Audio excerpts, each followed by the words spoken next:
Bien, en el video de hoy día vamos a hablar acerca del intestino grueso.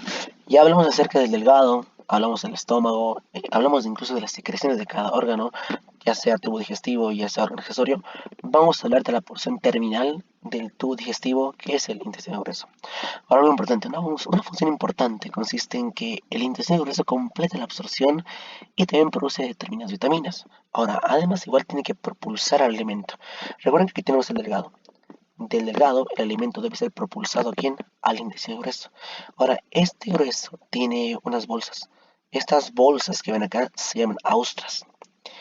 Ahora, las austras, por peristaltismo, mueven el contenido, el quimo básicamente, y lo propulsa desde el colon hasta lo que va a ser el recto y por último al ano.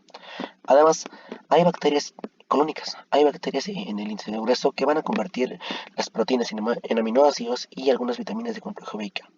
Además, igual, el intestino grueso absorbe una parte del agua, ¿no? Absorbe agua, absorbe iones, vitaminas. Lo que no se absorbe se convierte en heces fecales y por último produce la defecación. Hablemos primero acerca de la anatomía de ese intestino grueso. Primero, en longitud, mide aproximadamente 1.5 metros de longitud y un diámetro de 6.5 centímetros de diámetro, tanto en vivos como en personas muertas. Ahora, ¿de dónde a dónde se extiende?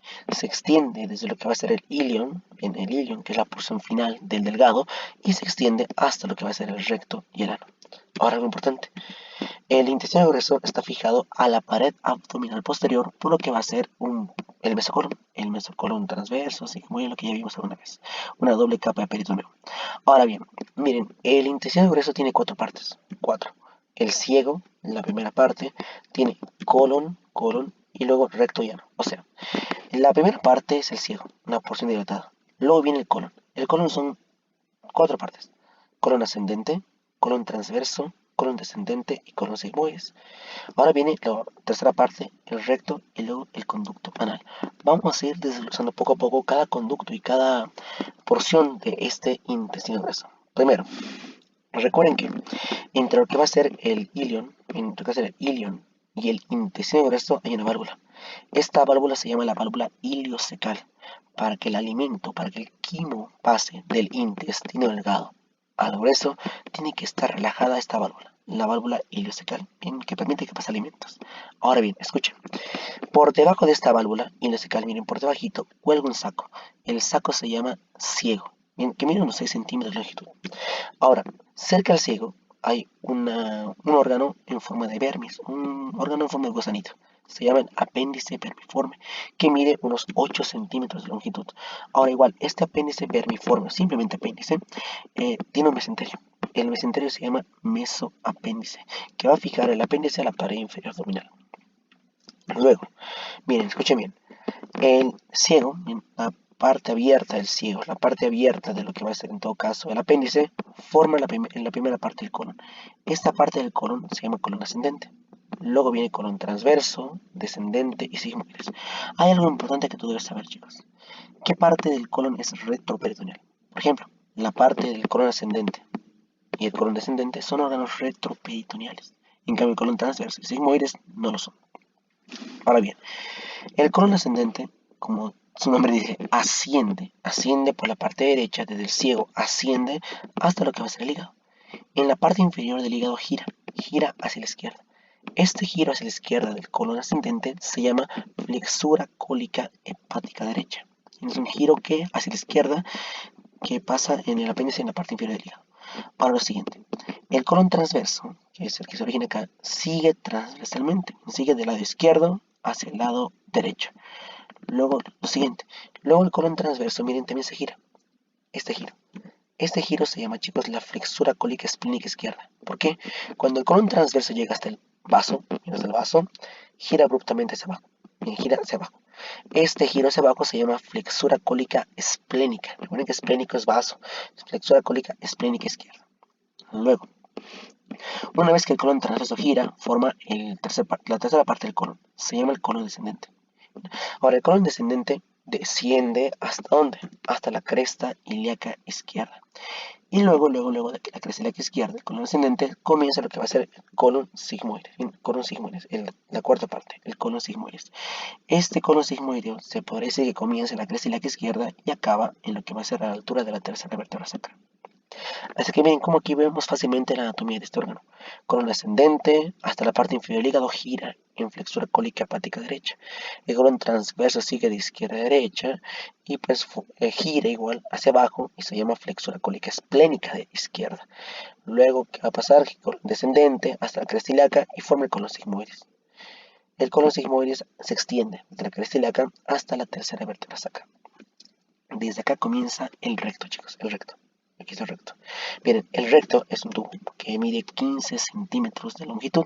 Está delante del sacro. Ahora lo siguiente. La porción final de lo que es el recto se llama conducto anal. Canal anal. El canal anal va a tener unas columnas. Estas columnas se llaman columnas anales. ¿Bien? Que van a contener que son arterias, van a contener venas. Y al final, este canal anal, el conducto anal, tiene dos esfínteres. Un esfínter involuntario y un esfínter voluntario. El esfínter involuntario se llama esfínter anal interno.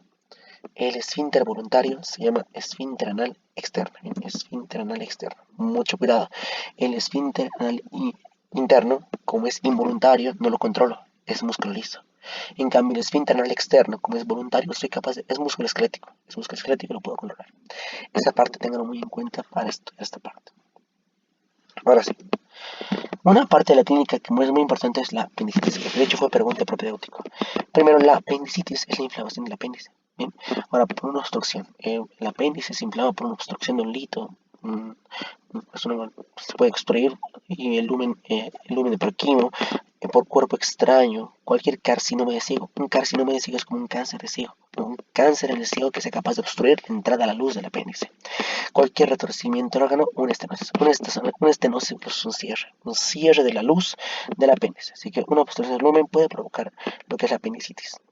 Ahora, su sintomatología incluye lo que es fiebre alta, una fiebre muy alta, mayor a 38 grados centígrados, un recuento de neutrófilos, o sea, una leucocitosis con neutrofilia mayor a 75%, puede provocar edema del apéndice, luego, ¿qué es edema? Isquemia, o sea que falta de riego sanguíneo, luego una gangrena, pudriendo, se podría decir, y luego por último se perfora, ¿bien? Se va a necrosar y se va a perforar en términos de 24 horas. Siempre yo dije alguna vez, tienes un paciente que tiene un dolor en fosa ilíaca derecha de 2 semanas, no puede ser apendicitis, porque el apéndice se perfora máximo 1 o 2 días. De hecho, si tiene más de 2 semanas debe ser otra cosa, pero no puedes pensar en apendicitis. Por ende, ¿por qué? Porque el apéndice, como te comenté, se perfora en términos de 24 horas. Por ende, si viene un paciente con un dolor agudo, punzante en fosa ilíaca derecha que migró desde el mesogastrio, epigastrio, mesogastrio, hipogastrio, migró hasta la fosa ilíaca derecha y es de corta evolución, o sea, es de un día de evolución. Ahí puedes pensar en apendicitis, y hasta con algunas maniobras más. Miren, el dolor es referido en la región umbilical. El paciente tiene algo muy típico llamado anorexia. Anorexia, chicos, no es que está flaco, es que no tiene ganas de comer, no tiene apetito. Anorexia sin apetito. Tiene náuseas, vómitos, hay un dolor en cuadrante inferior derecho y es continuo, es sordo, severo, se intensifica o sea, al toser, cuando está tosiendo el paciente, ese, como está irritado toda la membrana, empieza a doler, duele mucho lo que es la parte del cuadrante inferior derecho. El tratamiento definitivo, una apendicectomía, saca el apéndice y listo. Veamos la histología. El intestino grueso tiene las mismas 4 capas de cualquier parte del tubo digestivo: mucosa, submucosa, muscular serosa. Veamos qué característica tiene cada una. Por ejemplo, la mucosa es la capa más interna. Recuerden bien, esta es la luz. La mucosa es un epitelio cilíndrico simple. La mucosa tiene unas células llamadas las células absortivas. Células absortivas. Ahora se llama célula absortiva porque esa célula absorbe principalmente agua. Además tiene la célula caliciforme, que básicamente va a secretar moco para lubricar lo que es el colon. Bien, ahora sí, las células absortivas y también las células caliciformes van a estar en una cripta, si unas criptas están en una glándula. Bien, esta glándula se llama las criptas de Lieberg, que recuerden que igual se encuentran en el intestino delgado. Ahora bien, lo siguiente, como bien saben, la mucosa tiene 3 partes. Ya vimos la parte epitelial. por debajo del epitelio y la lámina propia, que es tejido conectivo laxo. Bien, tejido conectivo laxo. Ahora, este tejido conectivo laxo tiene igual lo que va a ser nódulos linfáticos solitarios, que se extienden en la mucosa. Y por último, la muscular de la mucosa, pues al final es músculo liso y nada más. Ahora, comparemos un poquito acá la mucosa del intestino delgado en comparación con el del grueso.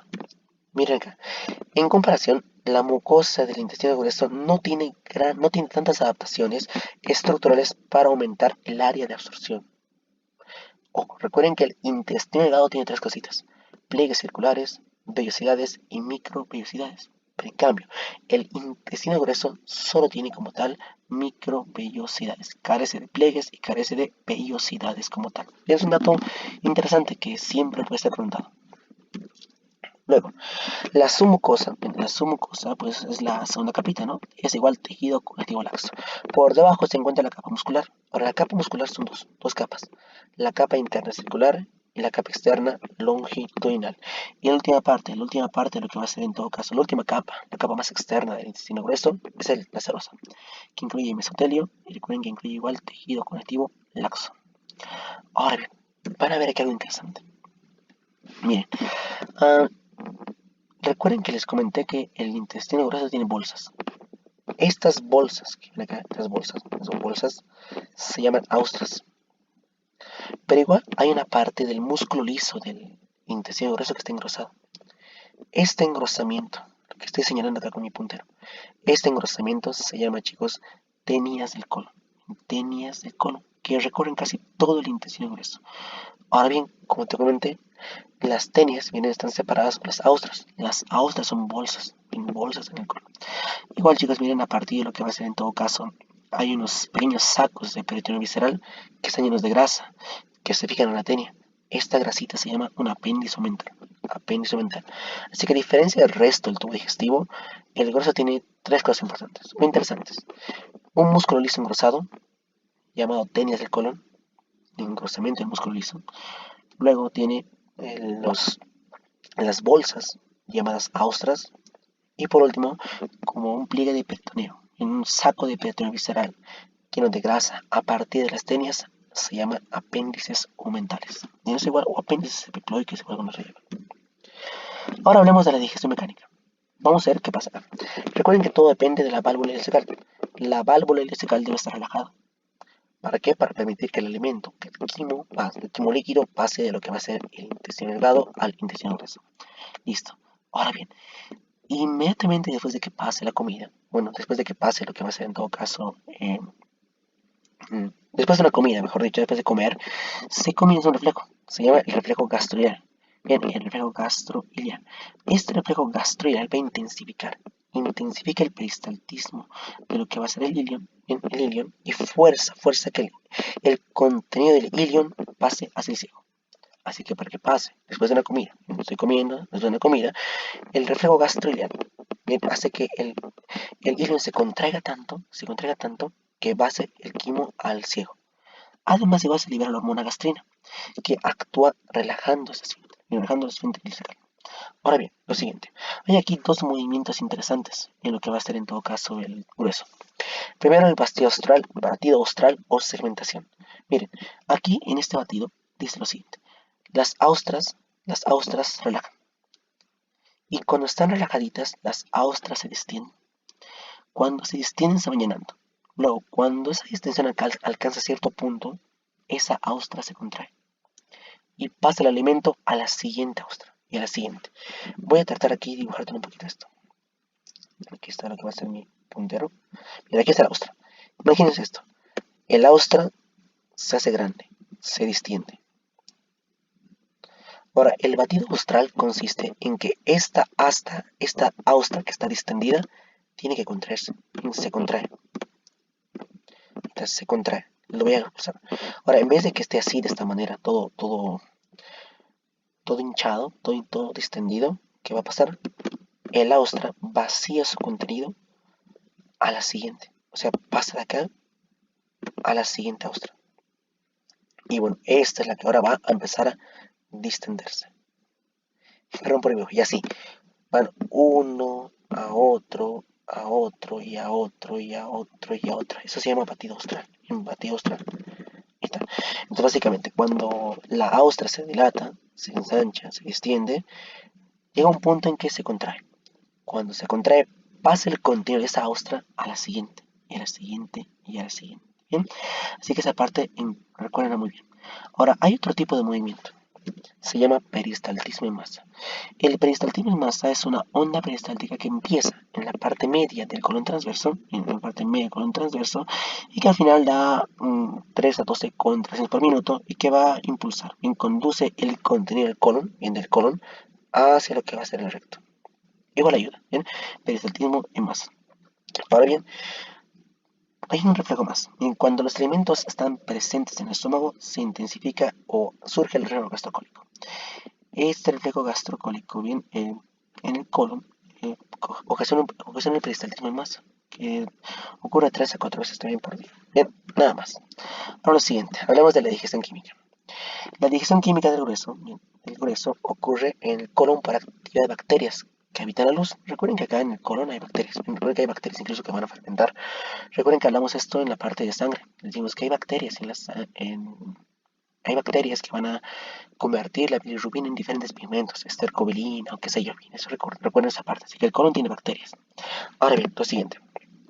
Miren, en este caso, en la digestión química, las glándulas del intestino grueso secretan moco, porque tienen células caliciformes, pero no secretan enzimas. Las bacterias fermentan todo carbohidrato residual y liberan gases, por ejemplo, hidrógeno, CO2, metano. Eso se llama flatulencia.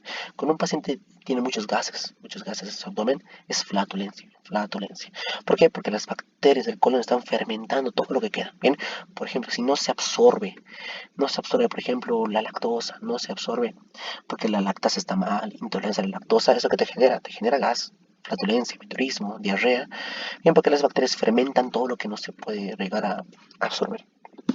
Ahora, las bacterias igual convierten sustancias más simples de aminoácidos en indol, escatol, hidrógeno, sulfuro, ácido graso.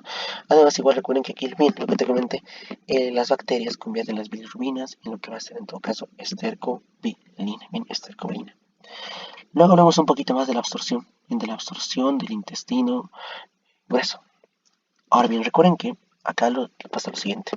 En la boca era una sustancia semisólida llamada bolo. Cuando el bolo llega al estómago, se convierte en quimo acuoso, quimo acuoso. El quimo pasa al delgado pasa al grueso. Ahora bien, miren, pasa aquí lo siguiente. El quimo en el intestino grueso se convierte en una masa semisólida. Esa masa semisólida se llama heces fecal. ¿Por qué? Piensen esto. Recuerden que les comenté que el intestino grueso absorbe agua. El quimo El quimo es agua, básicamente, y por ende, cuando el quimo esté transcurriendo, pase por todo el colon, parte de esa agua se absorbe, y por eso ahora es una sustancia semisólida, llamada heces fecales. Bien, heces fecales. Ahora bien, como te comenté, desde el punto de vista químico, las heces consisten en agua, son sales inorgánicas, son células epiteliales desprendidas, tiene bacterias, material digerido pero no absorbible, por ejemplo la celulosa, y también tiene partes indigeribles como te comenté, la celulosa. Ahora recuerden que el 90% del agua se absorbe ¿dónde? Intestino delgado. Luego se absorbe igual iones como el sodio, cloruro y vitaminas, también se absorben en todo caso en el intestino grueso. Ahora bien, vamos a ver aquí lo siguiente. Reflejo de defecación. Y para este reflejo hay que recordar nuestro mnemotécnico, el mnemotécnico de toda la vida, el que siempre dijimos que vamos a usar para en este caso, el mnemotécnico slot. Estoy seguro que te lo sabes de memoria ya, porque ya vimos gran parte de ese slot, ¿no? Ya vimos de hecho varios conceptos. Recuerden que la primera S de salivación, podemos incluso decirlo secreción, de salivación, la S de salivación. Luego viene la L de líbido, la E de líbido, la O de orina, D de digestión, ya lo vimos, recuerden que para la digestión el parasimpático por el vago aumenta la contracción, aumenta el peristaltismo, mayor digestión. Y por último, lo que es la defecación. Bien, la defecación. Ahora bien, vamos a ver que la defecación, chicos, es por estímulo parasimpático. ¿Cómo sucede? Miren, primero, cuando llega las heces fecales, ya todas sin mucha agua, qué sé yo, llegan a lo que va a ser la pared del recto, hay una distensión. Se estira la pared rectal. Ahora, el recto tiene receptores que emiten impulsos sensitivos a la médula espinal sacra. Miren, esta que ven acá es el sacro, la médula espinal sacra. Por ende, los receptores sensitivos del recto mandan un impulso sensitivo a lo que va a ser la médula espinal sacra. Luego, desde la médula espinal sacra llegan impulsos motores al colon descendente, al colon sigmoides, recto y el ano. Qué buena imagen, ¿no? Miren, llegan impulsos sensitivos para la estasis posterior, luego impulsos motores van a llegar a lo que es el colon descendente, colon sigmoides, recto y ano. Ahora bien, estos impulsos motores por vía parasimpática van a hacer lo siguiente. Acortan el recto, lo cual aumenta la presión en su interior. O sea, básicamente, decía que estaba distendido todo el recto. Estas fibras parasimpáticas, cuando se contraigan, van a hacerlo más pequeño. Van a cortarlo. Por ende, la presión dentro del recto, si está todo contraído, todo apretado, va a ser mayor. Lo que aumenta la presión. Esto abre el esfínter interno del ano y el externo, y de esa manera se produce la defecación. Porque se relaja el esfínter interno involuntario y tú vas a relajar tu esfínter externo voluntario y de esa manera se produce lo que es la defecación. Bien, lo que más quiero que recuerden acá es que es un estímulo parasimpático que va a contraer lo que va a ser la pared del recto, colon descendente, ano, para producir la defecación. Ahora bien, miren, aquí hay dos clínicas interesantes, la diarrea y el estreñimiento. La diarrea es un aumento en la frecuencia, aumenta la frecuencia en las heces, o sea, vas más veces al baño, aumenta el volumen de heces, o sea, si tú haces poco, en la diarrea es mucho, mucho más volumen, y además el contenido. ¿A qué se refiere el contenido? En una diarrea, chicos, no se absorbe nada, o sea, no se absorbe agua, es puro flujo, es puro líquido, líquido, líquido, líquido. Eso aumenta la frecuencia, aumenta el volumen de líquido, aumenta el contenido de heces.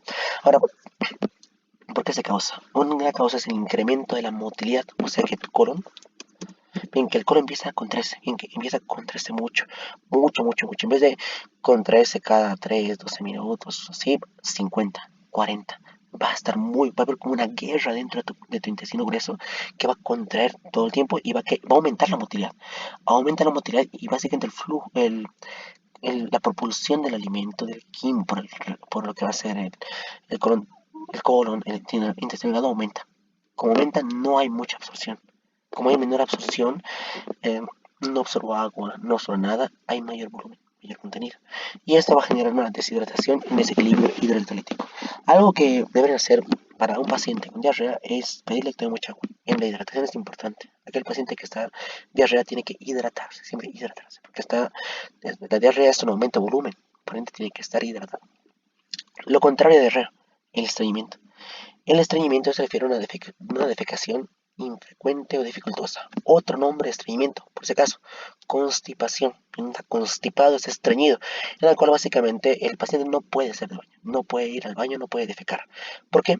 Mira, aquí lo contrario, disminuye la motilidad intestinal. O sea, en vez de que su intestino esté trabajando bien, no hay ningún trabajo intestinal. Ni el delgado, ni el grueso se van a encontrar.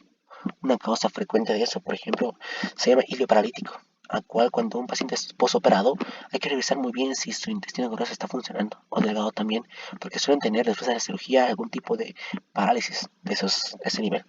Ahora, en este caso igual el estreñimiento se produce porque absorción excesiva de agua, las heces se tornan duras y secas, bien como no hay mucha motilidad, el quimo sigue en el intestino delgado y se va a absorber más, mucho más. Esa zona es muy dura. Es muy dura y seca. Y por ende, una causa de este estreñimiento, causas insuficientes de fibra. No ingiere una buena fibra, o sea, no ingiere vegetales. Esto pasa mucho en los adultos mayores que no comen fibra, o incluso nosotros mismos. El no consumo de fibra, no consumo de agua, nos produce estreñimiento, que a la larga puede provocarte cualquier tipo de hemorroides, cualquier tipo de problemas. Ahora, ¿cómo das un tratamiento al estreñimiento? Laxantes. Un laxante, por ejemplo, el Lax Suave. Es un fármaco muy conocido aquí, el Lax Suave, que se toma Cirolax, por ejemplo. Es un laxante que induce que haya más defecación. Un laxante es para el tratamiento del estreñimiento. Así que el tratamiento de diarrea, agua, hay que hidratar al paciente. Si ya viene diarrea con sangre, ya es muy diferente, obviamente. Pero el tratamiento de estreñimiento es simplemente usar laxantes y bueno, ya ver la causa que está llevando al estreñimiento. Bien, vamos con la parte final. Las fases de la digestión. De hecho, la digestión tiene tres fases, cefálica, gástrica y fase intestinal. Y van a ver que son fases interesantes, porque todo comienza, chicos, todo comienza incluso con pensar en comer algo. Bien, por ejemplo, en la fase cefálica, eh, el olfato, la vista, el tacto y el gusto activan centros nerviosos en la corteza, hipotálamo y el tronco encefálico. Ahora bien, como te comenté, todo comienza incluso solo pensando en el alimento. Recuerden que les dije esto, cuando un paciente se hace agua a su boca es porque ha pensado en comer algo o ha visto algo, ¿verdad? Así que la digestión ya comienza desde ahí, comienza desde que ya tú ves un alimento que vas a ingerir. Ahora, una vez que se active todas estas vías y se activa el tronco encefálico activa tres nervios. Activa al facial y el glosofaringio. ¿Para qué? Para que el facial y el glosofaringio estimulen a las glándulas salivales, parótida, submandibular, sublingual. Activa el nervio vago. ¿Para qué? Para que básicamente estimule las glándulas gástricas. ¿Para qué? Para que se liberen lo que va a ser ácido clorhídrico, qué sé yo, libere igual gastrina, en todo caso, ¿no? Así que el propósito de lo que va a ser la fase cefálica es preparar la boca y el estómago para el alimento a punto de ser ingerido. ¿Sí? Veo un alimento, me gusta mucho, lo voy a comer, mi cerebro dice, voy a comer ese alimento, me lo voy a comer. Por ende, empezar a liberar lo que es saliva por las glándulas salivales mayores, ¿no? Que mi estómago empiece a liberar lo que es ácido clorhídrico, gastrina, para que ese alimento que voy a comerlo ya esté listo para ser digerido. ¿Verdad? Eso recuerda. Ahora el siguiente, la fase gástrica. En la fase gástrica, los alimentos ya llegan al estómago. En la fase gástrica, el alimento ya está aquí, en el estómago. Ya pasó la fase esofágica de deglución voluntaria, involuntaria, toda esa parte. El alimento está en el estómago. Ahora miren, cuando el alimento se encuentra en el estómago, esto lo distiende. Distiende el estómago. O sea que yo como mucho, ¿qué va a pasar? Mi estómago se hace más grande, se distiende en fase gástrica. Ahora bien, aquí hay una regulación. Hay dos regulaciones de hecho acá. Regulación neural y regulación gástrica. Bien, vamos a ver acá un poquito en la regulación neural. Ahora bien, ¿qué pasa acá, chicos? Miren aquí lo siguiente. El alimento ingresa en el estómago y altera los hemostasis. Hay un aumento, ¿bien? En este caso, una regulación neural, hay un aumento del pH del jugo gástrico. Hay una distensión de la pared gástrica. Recuerden que el pH gas es un pH muy ácido. Cuando tú metes alimento a tu estómago, se ingiere a tu estómago, esto aumenta el pH, cambia el pH. De un pH de 2, 3, ponte, a un pH de 5, 6, ponte, ¿no? Igual esto, ¿qué más? Igual, una distensión en la pared. ¿Quién detecta esta distensión, este cambio de pH? Primero, la alteración del pH gástrico lo detecta un quimioreceptor. La distensión de la pared gástrica lo detecta un baroreceptor. Recuerden, un baroreceptor mide cambios de la presión, ¿verdad? Ahora sí, detectan un aumento del pH y la distensión. Este receptor avisa a quién, al plexo submucoso, en el submucoso. Ahora, el plexo submucoso envía impulsos nerviosos parasimpáticos a los efectores, que van a ser las células parietales. Miren, las células parietales, recuerden que son las células que van a producir ¿qué? HCl, ácido clorhídrico, y también al músculo liso de la pared gástrica para que se contraiga con mayor intensidad. O sea, cuando mi estómago está lleno de alimento y cambia el pH, lo que tiene que hacer mi estómago es empezar a contraerse. Por eso dice acá, el efector va a aumentar la motilidad gástrica. ¿Bien? Contrae lo que es la pared gástrica con más intensidad en el cuerpo, luego en el antro, ¿verdad? Y también va a empezar a liberar ácido clorhídrico, la paretal. ¿Para qué? Para empezar a digerir ese alimento, ¿bien? Para empezar a digerirlo. ¿Eso qué va a provocar? Si aumenta lo que es el ácido clorhídrico, aumenta la acidez del quimo gástrico, mezcla el contenido del gástrico y va haciendo el estómago y regresa al estado de la homeostasis. Esa es la regulación neural. Ahora vemos la siguiente, regulación hormonal. No, pero regulación gástrica, chicos, gástrica. En regulación gástrica, recuerden que las células G del estómago van a liberar lo que va a ser en todo caso gastrina. Bien, gastrina. La gastrina produce que es una de las causas que produce mayor secreción del jugo gástrico, o sea, mayor producción de ácido clorhídrico, contrae el esfínter esofágico inferior. ¿Para qué? Para evitar que el alimento refluya hacia el esófago. ¿No? Pues si no te va a dar una enfermedad por reflujo gastroesofágico. Aumenta la motilidad estomacal y relaja el esfínter pilórico. Bien, aquí va a relajar ese esfínter. Relaja el esfínter pilórico para que el alimento vaya del estómago hacia lo que es el intestino. Ahora lo siguiente. Ahora sí, hay que comenzar con la fase intestinal. La fase intestinal. Muy bien, en la fase intestinal, la digestión comienza con lo siguiente. Miren, primero, recuerden que dijimos esto. El estómago va a pasar el alimento al duodeno, o sea, la primera parte del intestino delgado. Bien, con eso comienza lo que va a ser la fase intestinal. Cuando el alimento ingresa, la comida ingresa al intestino delgado, comienza la fase intestinal. Ahora bien, miren, a diferencia de la fase cefálica y gástrica, en la fase intestinal ocurre lo siguiente. Hay efectos inhibidores que van a retrasar la salida del quimo estomacal para evitar la sobrecarga duodeno. O sea, básicamente, ¿qué pasa acá?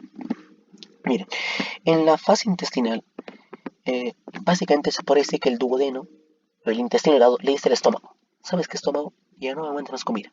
Cálmate. Porque recuerden que ¿dónde se absorbe más? En el delgado. Como se absorbe mucho más ahí, dice, para, no mandes mucho, no mandes mucho, voy a inhibirte un poquito para que así yo pueda dar tiempo de digerir y pueda tener tiempo de absorber. Ahora, para eso hay dos regulaciones, regulación neural y la regulación hormonal. Ahora bien, en la regulación neural tengo un reflejo, el reflejo gastroentérico.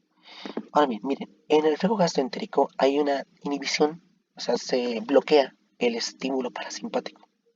Recuerden que para que haya una contracción del intestino tiene que haber mucho estímulo parasimpático, pero lo que hace en la fase intestinal es que el reflejo gastroentérico inhibe el estímulo parasimpático, en lugar estimula lo que va a hacer o promueve la estimulación simpática. Recuerden que el simpático, chicos, no digiere, no produce motilidad, produce relajación. Por ende, lo que quiere aquí el intestino es que el estómago se calme para que no le mande mucho, no siga contrayéndose. Por ende, inhibe lo que es la actividad parasimpática y estimula la actividad simpática. De esta manera se reduce el vaciamiento gástrico, se contrae el esfínter pilórico, inhibe la motilidad gástrica y todo lo demás.